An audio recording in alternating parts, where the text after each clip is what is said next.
Olivier Dassault est mort ce dimanche 7 mars dans un tragique accident d'hélicoptère. Depuis plus de 10 ans, l'homme politique et milliardaire partageait la vie de Natacha Nikolaïevitch, avec qui il a eu un fils. Ce dimanche 7 mars, l'homme d'affaires et député de l'Oise, Olivier Dassault est mort dans un tragique crash d'hélicoptère à Touques, ville située entre Deauville et Honfleur, en Normandie.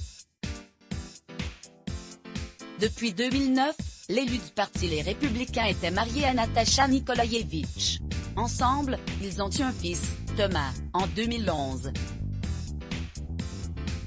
Le couple s'était rencontré en 2004, alors qu'ils étaient adversaires dans une vente publique au cours de laquelle l'intéressé avait surenchéri sur une de ses offres. Il n'en fallait pas plus pour que le fils de Serge Dassault saisisse l'occasion d'aborder cette belle inconnue d'origine serbe.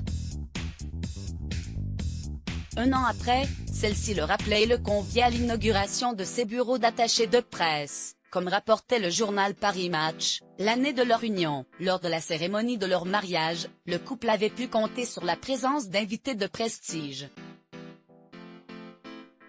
Parmi eux se trouvaient des hommes d'affaires comme Vincent Bolloré, Laurent Dassault, le frère d'Olivier, Bernard Ternaut ou encore le père du marié, Serge Dassault. Mais des représentants politiques et des acteurs étaient aussi présents, à l'instar de Bernadette Chirac, François Baroin accompagné de Michel Larocque, Christine Lagarde, Rachida Dati et Alain Delon.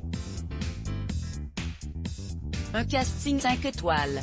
Tragique mort du milliardaire avant de rencontrer Natacha, Olivier Dassault avait déjà eu 2 enfants de précédentes unions, Hélène, née en 1990 et Rémi né en 1995. Suite à l'annonce tragique de sa mort, de nombreux anciens collaborateurs du milliardaire ont apporté leur soutien à la famille, en particulier la classe politique. En début de soirée, Emmanuel Macron lui a rendu hommage sur Twitter, avant que le reste du gouvernement ne prenne le pas.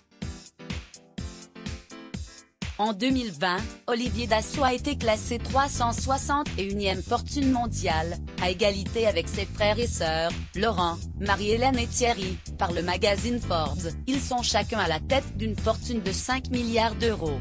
Article écrit en collaboration avec 6 médias. Crédit photo, Rachid Bellak Best Image Let's Block ADS.